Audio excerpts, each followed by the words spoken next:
Earth blast off, 15 minutes precisely. All personnel for leave report to control sphere immediately. Will Paul Roper report to control sphere immediately? Countdown is proceeding.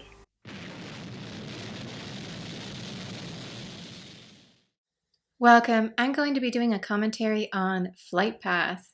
This is one of the UFO episodes where it is generally not in the top 5 of someone's list. However, at least for me, it's my comfort episode watch. This is the grilled cheese sandwich, the slow-cooked chili of UFO. When I'm tired and I'm like, I'll just put on an episode, which one do I want? Almost every time I scroll through the list, I'm like, do I want to do it? No. You know what? I'm going to put Flight Path on. I'm going to put on the episode and we'll talk through it. It starts with this really compelling opening. Glowing UFO in the woods. SHADO HQ. I'll be on duty in an hour. I mean, that was basically all silent, except for that one line at the end. And honestly, I don't think they actually needed the line. It was more for first-time viewers or people new to the show who wouldn't just recognize that he's part of SHADO based on his vehicle. Okay, look at this bag. I really like seeing the day-to-day stuff of what it's like just going back and forth to Moonbase. So here we have an example of the type of luggage you would be bringing with you, about the size of a small duffel or a backpack. So when we saw Commander Straker show up with his dressing gown, he could have rolled it up really tightly and still fit it in there. So as much as I like to tease him about bringing it every single time, it's possible. I have a very similar dressing gown. It would fit in there pretty easily. And I'm guessing this is most likely SHADO issue. So if you went back and forth to Moonbase a lot, you would just be like, here's your carry-on bag. You probably had a weight limit on it. Like, weigh it at home before you come. Make sure it's not over such and so pounds. I might have to make it one of these days. I mean, look at this. Who doesn't want to see this? And then right here, we see he has an executive level car from SHADO, so it shows he really is an important person. The answer's no. I won't do it. You're being stupid. It's no good. I can't go through with it. Do what you want to. Temper. For God's sake, look, I said I won't tell you anything. This is why we love Roper. He does not want to be doing this. The emotion in his voice when he's like, no. That's the tragedy of this story. Is Roper loves SHADO. He is loyal. He just loves his wife more. And she's just the sweetest thing, so I totally get why. I feel for him. I don't know that I would have made a different decision here. The difference is I would have gone to Alec and I would have been like, this is what's going on. I need your help. Will you go with me and talk to Commander Straker and get protection from my wife? But on the other hand, was he right not to trust SHADO? Because later on, they're like, yeah, we'll protect her. And they didn't. She was killed. So was he right here to not trust SHADO? My wife? Yes. Leave her out of it, will you? I mean, look at that smile. She loves him. Hmm? This would be so terrifying. I've had this happen. And right here, we see how clever he is. He's like, wait a minute, something is wrong here. I'm going to be careful. Carol! Oh, what happened? She clearly has no defense training, and she's scared. But that doesn't stop her from trying to fight back. Her character could have just been having a meltdown and giving up, crying in a corner, but she doesn't. And that's, to me, true bravery is being so frightened and working through it. And yet she's also super feminine, super cute. I personally get a little tired of the characters who are just like, I am so strong. I can defeat anything. I'm never scared. Really? This is more human, realistic, and therefore I admire her more. Come on, it's all right, darling. Look at the beautiful colors. She has Tina Duvall's lamp. So I guess they both shop at the same place. because they have to be within easy driving distance of Harlington Straker Studios. My headcanon is that Carol and Tina know each other, at least a little bit, and they shop at the same home goods store. And that's why they have the lamps. Only Carol loves pink and purple, so she got the purple lampshade. And then here we have Roper just like, what do you need? How can I help? Which is, I just love their relationship. I really do. He doesn't yell at her. He doesn't make a fuss. He knows it's partly his fault. And he's like, look, let me get you just into bed. I will deal with this. And that emotional support is amazing in a partner. I've never had a person, but my ideal would be their relationship. Like, that's goals to me. Leave the door open. And look at the attention to detail. Even the flowers in the front corridor are pink. I want to see the rest of her house. All right, you've convinced me. Tomorrow night, 12 o'clock. But if you come near my wife again... And look at this. How adorable. He knows she's gone through a lot. He wakes her up really gently. He has her tea. Like, we all want someone like that. Are you sure you'll be all right? Yes, really. Bye. Bye, darling. Drink your tea. Drink your tea. Ah, they're so cute together. I think that's one of the reasons this is my comfort episode. It's so unusual to be loved like that. That someone would love you that much and take care of you is so foreign and so beautiful. I think that's partly why I love this episode. Just knowing that somewhere out there, that exists. I would have preferred Dr. Jackson here, I'll admit. Dun dun dun. It measures how much strain goes into any decision you make. Yeah. It's amazing how hard we work, even on the simplest decisions. It's true. Like whether or not to have a cup of coffee. I like that they brought this up because, especially for someone who's in corporate work, the sheer amount of constant decisions of various levels, some high stakes, some not so much, all the time decisions you have to do, boom, boom, boom, boom, and you expect to do them fast. It's extreme. And you sometimes get home, and at least I do, I'm just like, if I have to make one more decision, I swear. I would really enjoy an entire technical manual that's just the medical department. What tests do they run on people on a regular basis? Start the test. I would have said negative. Oh, that's definitely positive there.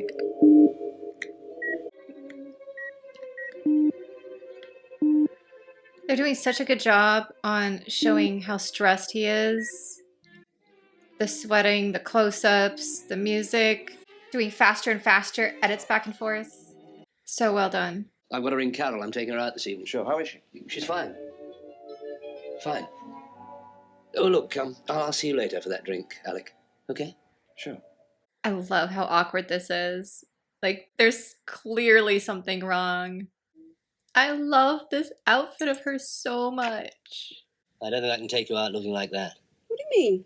Well, people might say, what's that beautiful young girl doing out with a broken-down old wreck? Look at him in his little cute pink shirt to match her. He knows she likes pink, and that's why he wore it. And it's mutual. I mean, she clearly loves him. They're like a really pastel version of the Addams family. Like the vibe of just the devotion between the two of them. We just went from a very pink scene over to this, which is, I think, a deliberate choice. All browns and neutral, warm colors. I might have an unpopular opinion here, but, like, what would you do? Would you have told the aliens the figures? He's an out-and-out risk, Alec, and we can't afford to take chances. I've known Paul Roper for years. Well, take a look at the facts, Alec. The man's a mess. I don't know why. Check him. Check him. Commander Straker's completely right here, as always. That's what's so great about this episode is nobody's in the wrong, really, if you think about it. Hey, I'm not Cinderella, you know. What? Oh, don't drive so fast. I don't have to be home by midnight. No, but he does. Sorry. They were out super late. I want to know what they were doing exactly. Like, dinner does not take that long. Maybe they went to a play and then maybe drinks afterward.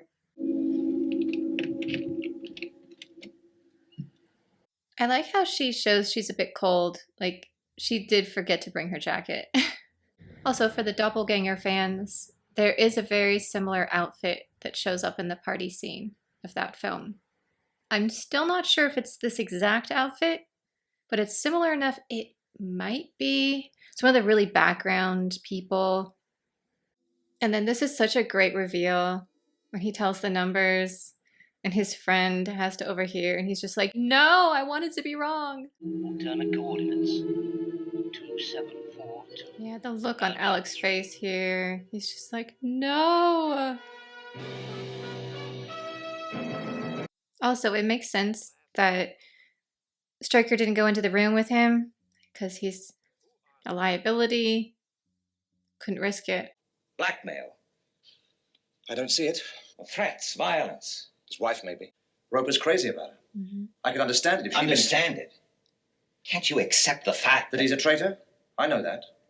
But it's also a matter of degree. Degree, nothing. It's what he's told him that matters, not why. Right there is just, that's the episode. We can understand why he did it. But we can also understand Straker's point of view of like, it doesn't matter ultimately. The aliens got the information. And they're both right. And naturally, you don't want to see her get hurt. You tell us what we want to know.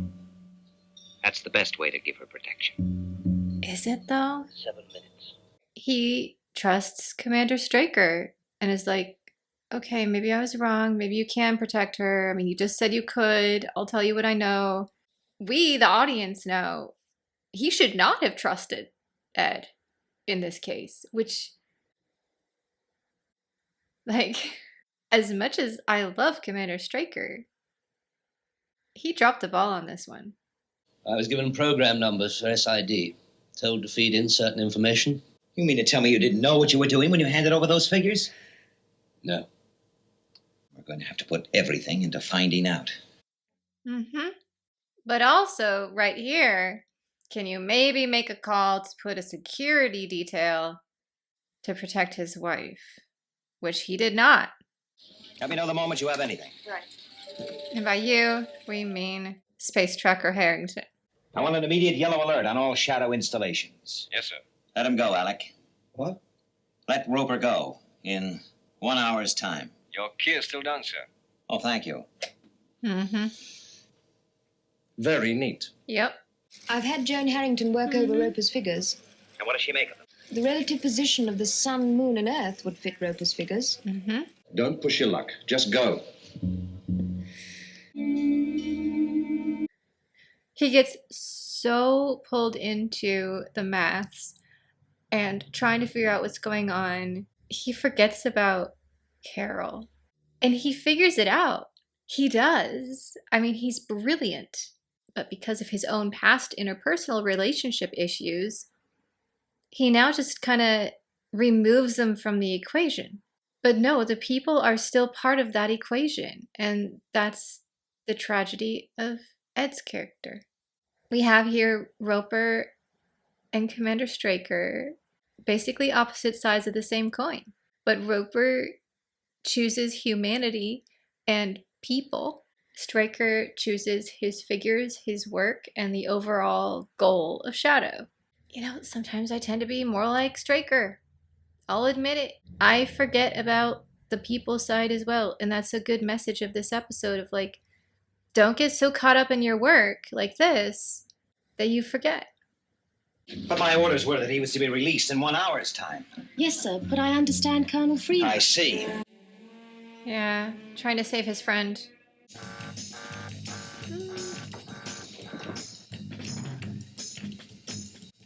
I mean, this episode really has it all. It does. Straker, Colin, reading you. I want you to Okay, watch.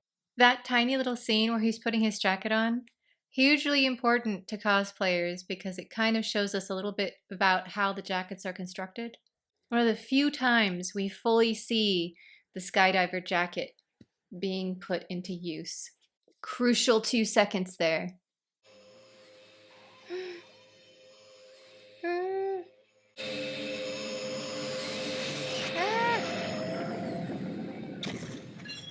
Oh. People have to be at risk. I don't buy that. And I never will. It's too complicated for people like me. And too simple for people like you. And too simple for people like you. Yeah. I mean, that pretty much sums it up. They obviously thought he did it on purpose. A mistake could have cost him his life. Wait a minute. It could cost him his wife. Carol. They were so focused on the alien threat that they forgot she existed. And this is why he didn't trust them to protect her. I would have put like furniture against it after that last incident.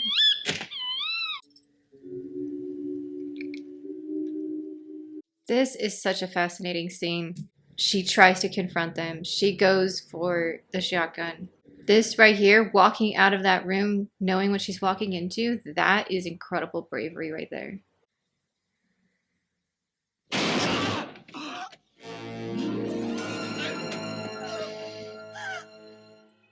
But then she sees all the blood and she panics, freezes.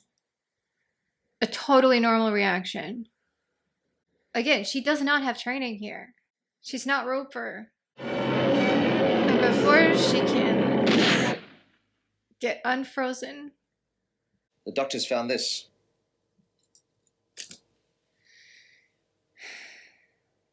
It's some sort of electronic probe. They've been inserted into his temple. I don't see how we can stop it. One man, on his own, at a predetermined position out on the moon's surface. Rocket launcher. He's doing it to try and even the score. Because he's a good person. Maybe you'll never need to know. I think it was a good thing they didn't tell him. Because this way, he just feels like he's doing the right thing. He thinks she's safe. He dies thinking she's safe. And then, depending on your religious preferences, when he's taken out, she's there waiting for him. It's weirdly romantic in a way. If you could book an Earth call, either way. You know what I mean. We do. I'll sort things out when you get back. And I talked about this in my Harrington video, but I really like how she takes special care of him right here, knowing he's probably not going to make it. Walking him out to the airlock and everything. There's also a really good mix in this episode of plenty of moon base, but also lots of tea in the Midlands.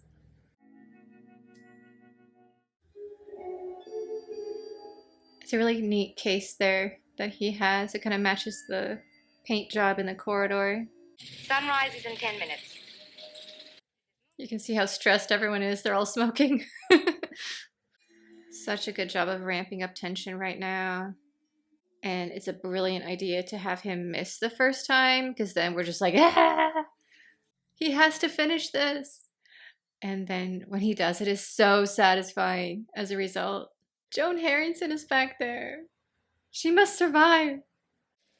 And I bet all the Lieutenant Ellis fans are like, protect Lieutenant Ellis. No matter how many times I've watched, this is so intense.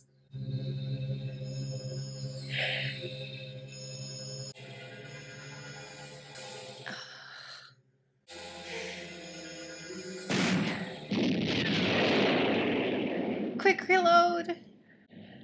Ah. I know what's gonna happen. I'm still so nervous. We've got this.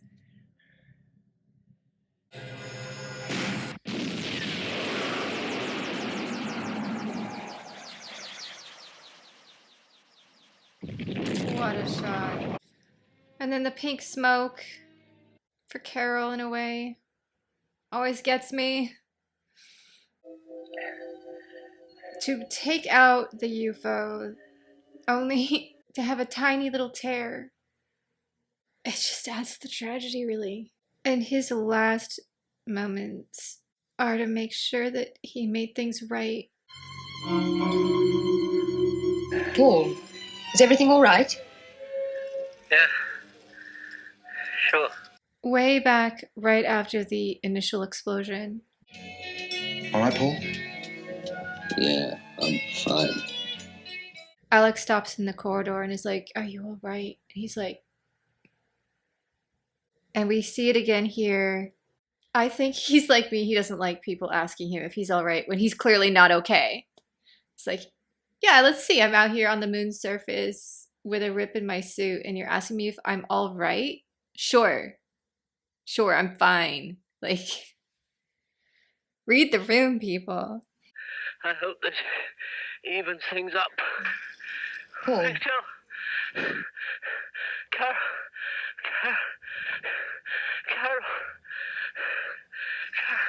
Paul. The fact that it ends here with this haunting shot of him not even being able to get out the words that he loves her.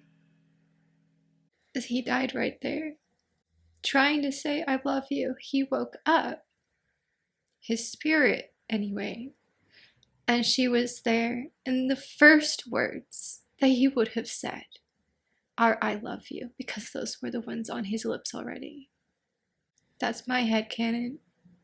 This ending is incredible, but it has this sort of bittersweet quality to it that I really, really like. Some of the endings are just disturbing on this show, like the square triangle. Some of them are relatively happy. Some of them are kind of accepting the inevitable. But this one is so powerful because it's not just sad. It is redeeming, I guess you could say. It has a really special quality to it. UFO's credit music is so good because it has this neutral but slightly ominous feel to it that works really well with endings like this. So it transitions right into the credit music. You feel the weight of the ending, whatever it happens to be. And in this case, watching Roper having stopped the thing he almost accidentally let through, but giving up everything to do so because S.H.A.D.O let him down in a way, and he let S.H.A.D.O down. This episode is so good. I have seen it a very embarrassing number of times, and it moves me every single time. For anyone who actually made it all the way to the end with me, thank you for sticking around.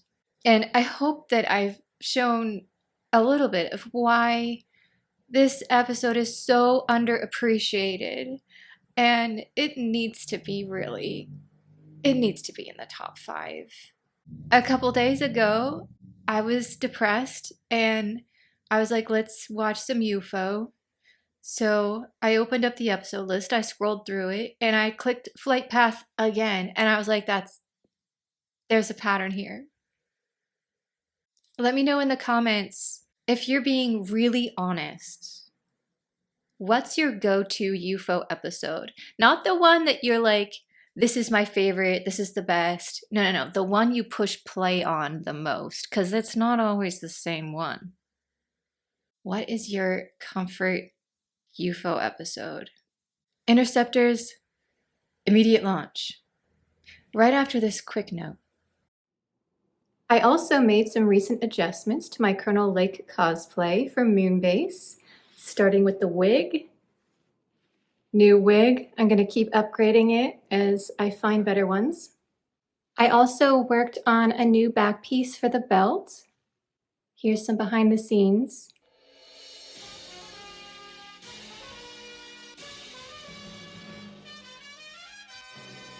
As always, you can get the technical manual over at the Gerry Anderson shop, and no, I'm not sponsored, I'm just a nerd.